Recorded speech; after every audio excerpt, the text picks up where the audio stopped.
என்ன நீங்க நேற்று சொன்னது நடக்கல, இந்திய அணி நேற்றையோட நடைய கட்டுவோம்னு சொன்னீங்க. ஆனா அது நடந்த மாதிரி இல்லையே. நான் எப்பவுமே அதானே சொல்லியிருக்கேன், கிரிக்கெட்ல அப்படியும் இருக்கும் இப்படியும் இருக்கு. அப்படிதான் சொல்லுவோம். ஜோஸ்டர் நீங்களே சொல்லிட்டீங்க. சில வேளைகள் அப்படி நடக்கும். அது இன்னொரு விஷயத்தை நான் சொல்லியிருந்தேன். சுப்மன் கில் போன்ற முக்கியமானவர்கள் ஒரு வித்தியாசமான முயற்சியை செய்தால் வாய்ப்புகள் இப்படி இருக்கலாம், 5-10% இருக்கும் என்று சொல்லியிருந்தேன். எனவே அதை சரியான முறையில் நேற்று செய்திருக்கின்றார்கள். ஆனால் உண்மையில் ஆரம்பித்த விதம் என்று பார்க்கும் போது உங்களுக்கு தெரிஞ்சிருக்கு, நேற்று நாள் இல்ல இப்ப கொஞ்ச நேரத்துல இந்த மாதிரி இருந்துச்சு. ஆனா இன்னொரு விஷயம், நாம ரிஷாட் பாண்ட் பத்தி பேசணும் தானே. ரிஷாட் பாண்ட் வந்து இந்த இன்னிங்ஸ்லயும் துடுப்படுத்த ஆடுவார் அப்படின்ற மாதிரி சொல்லப்பட்டிருக்கு. துடுப்படுத்தாட வாய்ப்பு இருக்குது. 6ஆம் இலக்கத்துக்கு பின்னர் துடுப்படுத்தாட வரலாம். அவர் களத்தரப்பில் ஈடுபடாவிட்டால் 6ஆம் இலக்கத்துக்கு பின்னர் துடுப்படுத்தாட வரலாம். ஏன்னா அவர் போன இன்னிங்ஸ்ல 50 ஓட்டங்களை கடந்தது. அணிக்கு இப்ப தேவையான ஓட்ட அணிக்கு அதிகரிக்க வேண்டி இருக்குது. என்னதான் காயமா இருந்தாலும் அவர் துடுப்படுத்த ஆடக்கூடிய வாய்ப்பு இருக்கு அப்படின்ற ஒரு தகவல் எனக்கு கிடைச்சது. இருக்குது நிச்சயமாகவே இருக்குது. எப்படின்னு சொன்னா சந்திர, இதுல இன்றைய தினம் நான் சொன்னது மாதிரி ஒரு முடிவு எடுக்கப்பட்டு விட்டது. இங்கிலாந்து தோற்காது, அதாவது இந்தியா வெல்லவே முடியாது. ஆனாலும் அந்த தோல்வியை அந்த அளவுக்கு இல்லாம, அதாவது இன்றைய தினம் 90 ஓவர்களை விளையாட வேண்டும். நேற்றைய தினம் 150 ஓவர்கள், நேற்றைய தினம் கிட்டத்தட்ட 60 ஓவர்கள். அது முடிந்து விட்டது. அதில் பாஸ் ஆயிட்டு இப்ப இந்தியாவுக்கு இப்பொழுது இன்றைக்கு இருக்கிற பிரச்சனை இந்த 90 ஓவர்கள். அதாவது இப்ப இந்த 90 ஓவர்களுக்குள் இங்கிலாந்து அணியின் ஓட்ட எண்ணிக்கையை தாண்டி இங்கிலாந்துக்கு டார்கெட் செட் பண்ணி நாங்கள் இங்கிலாந்தை ஆட்டமிழக்க செய்வோம். இதெல்லாம் நடக்காது. அதனால இப்ப இந்திய அணி இனி முயற்சிக்க வேண்டிய விஷயம் இன்றைய தினம் விளையாட போகின்ற 90 ஓவர்கள்.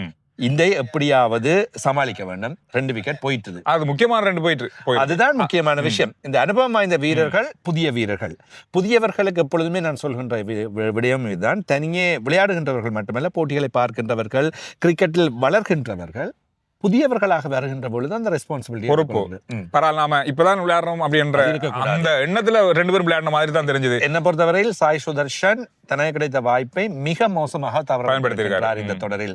சாய் சுதர்ஷன் இனிமேல் டெஸ்டில் கணக்கெடுக்கப்படாத ஒரு வீரரா போவதற்கான வாய்ப்புகளும் இருக்குது. நேற்றைய தினம் முதலாவது பந்து வீச்சில் ஆட்டமிழந்தது. நான் சொல்லியிருந்த முதலாவது இன்னிங்ஸ் அவருக்கு என்னதான் 61 ஓட்டங்களை பெற்றாலும் அது ஒரு நல்ல இன்னிங்ஸ் இல்லை என்பது உங்களுக்கு நான் சொல்லியிருந்தேன். அதே போன்று இப்பொழுது ஏற்கனவே அந்த ஒரு பிடியெடுப்பின் காரணமாக தப்பி பிழைத்த ஓட்டங்களை இன்னும் ஒரு மோசமான துடுப்பாட்ட பிரயோகம், தேவையில்லாத ஒரு துடுப்பாட்ட பிரயோகத்தின் ஆட்டமிழப்பு.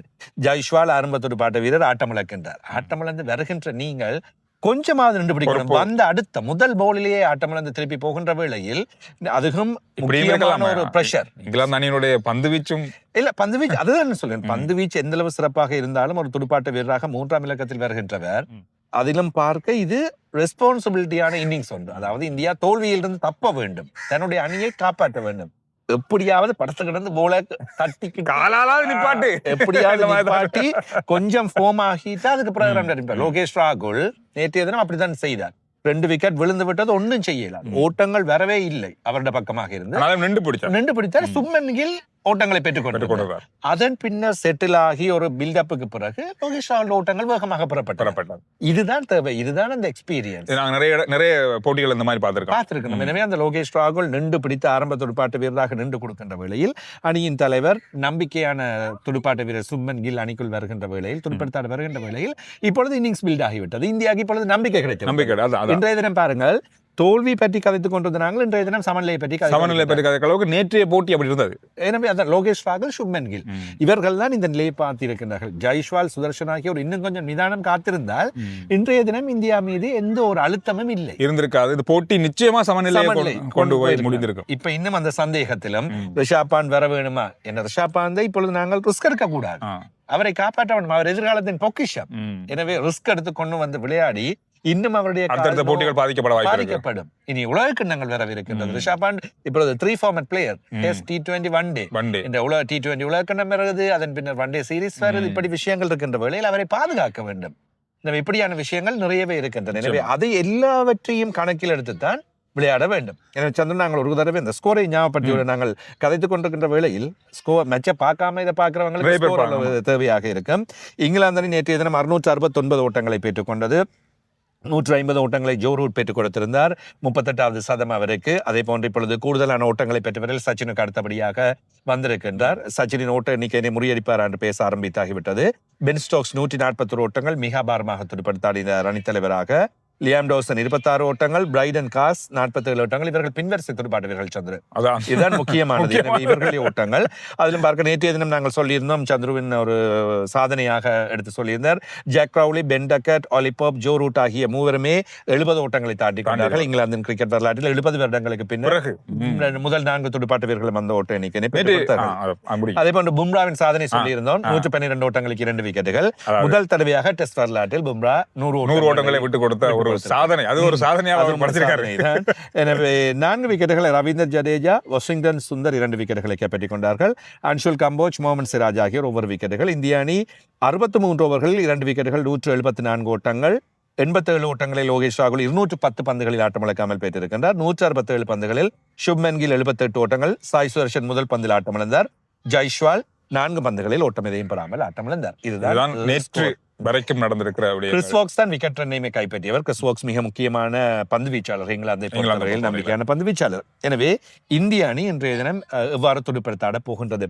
சந்திர, ரிஷாப் பாண்ட் அடுத்ததாக இப்பொழுது ஒரு விக்கெட் போனால் வலிமையாக ரிஷாப் பாண்ட் தான் வர வேண்டும். ஆனா அடுத்து வரது வாய்ப்பில்லை. எனவே ரவீந்தர் ஜடேஜா தான் வரப்போகின்றார். ரவீந்தர் ஜடேஜா, வாஷிங்டன் சுந்தர் ஆகியோர் வந்ததற்கு பின்னர் தான் ரிஷாப் பாண்ட் வருவதற்கான வாய்ப்புகள் அதிகமாக இருக்கின்றன. இந்திய ஊடகங்கள் அதை உறுதிப்படுத்திருந்தாங்க. இன்றைக்கு அவர் விளையாடுறதுக்கான வாய்ப்புகள் அதிகமாக இருக்கு, 90% இருக்கு அப்படின்றது. காரணம், இந்திய அணியினுடைய இந்த ஒரு சமநிலையை நோக்கி செல்ற இந்த பயணத்துல அவருடைய ஓட்டமும் அவருடைய அந்த துடுப்பாட்டமும் இந்திய அணிக்கு இப்ப தேவைப்படுற ஒரு காரணத்தால என்னதான் காயமா இருந்தாலும் அவரு வர வேண்டிய நிலை இருக்கு. இந்திய ஊடகங்கள் இப்படியும் யோசிச்சுக்கலாம், அவுட் ஆகிடுவாங்க, கடைசியில் ரிஷாப் பாண்ட் தான் வந்து 2 படத்துக்கு இருந்து மெச்ச காப்பாற்ற போறாரோ அப்படியும் யோசித்து விடுவார்கள். எனவே அப்படியான ஒரு நிலைமையும் காணப்படுகின்றது.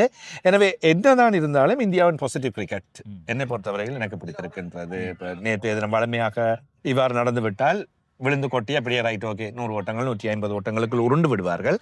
ஆனால் அது இல்லாமல் இப்பொழுது ஒரு போராடி நாங்கள் சமநிலையான முடிவு நோக்கி செல்லலாம் என்கின்ற நிலைமையில் காணப்படுகின்றது. துடுப்பாட்டத்திலும் இதுவரையில் சுப்மன் கில் தான் இந்த தொடரில் கூடுதலான ஓட்டங்களை பெற்றவர்கள் முதலாவது இடம், ரிஷாப் பாண்ட் 2வது இடம். எனவே இப்பொழுது லோகேஷ் ராகுல் நல்ல முறையில் துடுப்படுத்த ஆட ஆரம்பித்திருக்கின்றார். எனவே இந்திய அணி மீது இன்றைய தினம் ஒரு நல்ல நம்பிக்கையை வைக்கலாம். சமநிலையான முடிவொன்றை நோக்கி நகர்த்துவதற்கு எவ்வாறு போராட போகின்றார்கள் என்பதை பார்க்கலாம். எல்லாவற்றுக்கும் இன்றைய காலை வேளை முக்கியமானது. அதாவது அங்கே ஆரம்பித்து முதல் ஒரு மணி நேரங்கள் போட்டியை கொண்டு போக வேண்டும். 10 ஓவர் கொண்டு போகும்போது அடுத்த ஆனா அதுல என்ன பிரச்சனை வரும் சந்திர? ஒரு 10 ஓவர் இப்ப 63 ஓவர், இன்னும் ஒரு 17 ஓவர் முடிய அடுத்த புதிய பந்து. அந்த புதிய பந்து இப்படி விளையாட்டு அதே அந்த புதிய பந்து அது நான் அது ஒரு தடவை கேட்கணும். அதே அந்த புதிய பந்து மாற்றப்படுது. அந்த 80 ஓவர்களுக்கு ஒரு தடவை டெஸ்ட் போட்டிகளில் பந்து வீச்சு மாற்றலாம். அதாவது 80 ஓவர்கள் பந்து வீசி விட்டால் களத்தடுப்பு செய்கின்ற அணி, பந்து வீச்சு செய்கின்ற அணி புதிய பந்தை எடுக்கலாம். விரும்பினால் அவர்கள் 90-100 ஓவர் வரையும் கூட அந்த பந்தில் பந்து. என்ன கட்டாயம் அது விதிமுறை. என்ன பந்து பழசாகி போய்விடும். பழசாயின பந்தை தொடர்ந்து வச்சு விளையாட முடியாது. எனவே அதை மாற்ற வேண்டும். சுழல் பந்து வீச்சாளர்கள் அதிகமாக தேவை.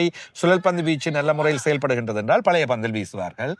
வேகப்பந்து வீச்சாளர்களுக்கு சாதகத்தன்மை பெற வேண்டுமாக இருந்தால் புதிய பந்து. எனவே 80 ஓவர் முடிந்ததும் புதிய மாற்றாமல் வைத்துக் கொள்ளலாம். அநேகமாக மாற்றுவார்கள் என்றால் வேகப்பந்து வீச்சாளர்களை வைத்து அந்த விக்கெட்டுகளை கைப்பற்றுவதற்காக மாற்றிக்கொள்வார்கள். எனவே 80வது ஓவரில் மீண்டும் வேகப்பந்து வீச்சாளர்களை இங்கிலாந்து எப்படி புதிய பந்தை எடுத்து முயற்சிக்க, அதில் ஒரு 10-15 ஓவர்களும் தப்பித்துக் கொண்டால் சமநிலை நோக்கி நகர்த்தி செல்வதற்கான எல்லாம் கிரிக்கெட்ல எல்லாம் மைதானம், பிட்ச், ஆட்டம், காலநிலை, பந்து, ஏகப்பட்ட விஷயங்கள் இருக்கு. எக்கச்சக்கமாக அனலைஸ் பண்ண வேண்டும். இதை படித்துக் கொள்ள வேண்டும், தெரிந்து கொள்ள வேண்டும்.